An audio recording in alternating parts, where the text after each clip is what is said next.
Hello बच्चों, let's read out the question first. Show that the internal energy of the air treated as an ideal gas contained in a room remains constant at the temperature changes between day and night. So यहाँ पर हमें show करना है कि जो internal energy of the air है जो कि हम ट्रीट कर रहे हैं आइडियल गैस की तरह कंटेन करती है इनटू द रूम, वो रिमेन रहेंगी constant as the temperature change from day to night. ठीक. While we had to assume that the atmospheric pressure around remains constant, atmospheric pressure constant रहने वाला है, and the air in the room maintains this pressure by communicating with the surrounding through the windows, etc.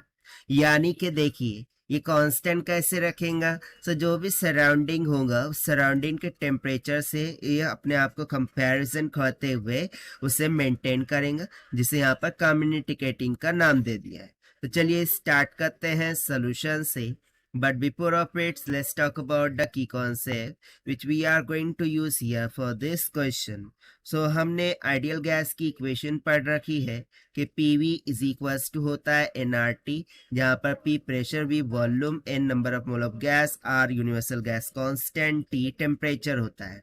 And if you remember, so हमने change in internal energy का formula पढ़ रखा है. Delta U is equals to F divided by 2 times of NR delta T की equal.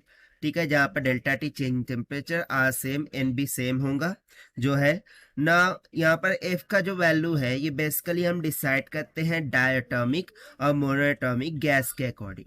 यदि diatomic gas होगा जैसे कि हमारा क्वेश्चन में बोल रखा है, सो फॉर आइडियल गैस उसको हम मानेंगे डायटोमिक गैस. सो डायटोमिक गैस के लिए एफ का मान कितना हो जाएगा, 5 के इक्वल हो जाएगा. सो यहाँ पर आप नोट करके लिख लीजिएगा.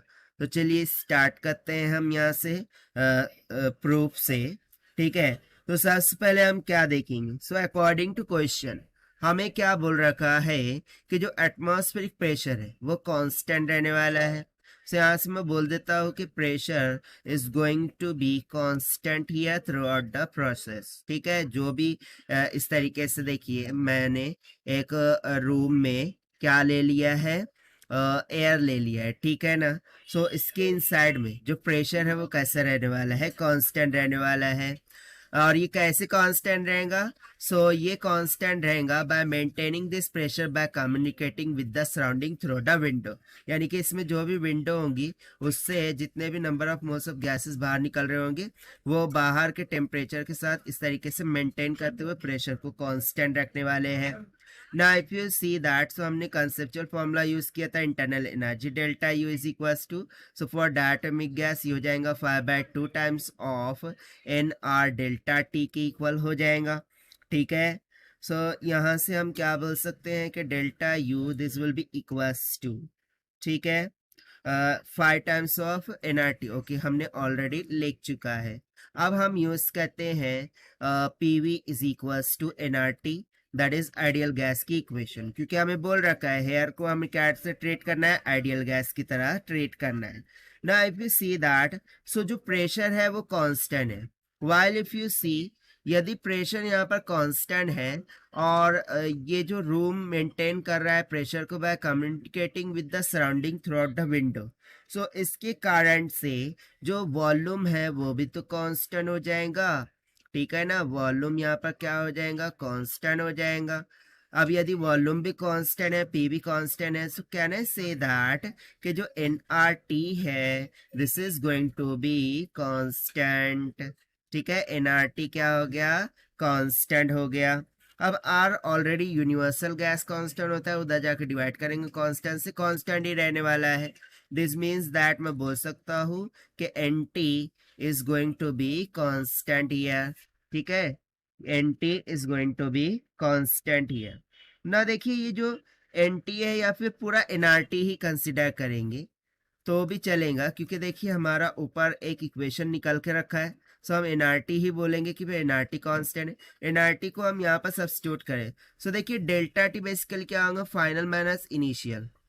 सो लेट सपोज कि इनिशियल 0 था, फाइनल T है. सो डेल्टा टी का मान कितना हो जाएगा, T minus zero will comes out equals to T. So यहाँ पर हम बोल सकते हैं कि भाई delta U is equals to 5/2 times of क्या हो जाएगा, एन आर टी के। बट एन आर टी तो क्या है, कांस्टेंट है, और 5/2 ऑलरेडी एक कांस्टेंट टर्म है। सो यहाँ से हमारा क्या प्रूव हो के आ गया कि जो इंटरनल एनर्जी है वो कैसी निकल के आ गई, कांस्टेंट। ठीक है। सो यहाँ पर इंटरनल एनर्जी को शो करने के लिए अब हम डेल्टा को हटा देंगे।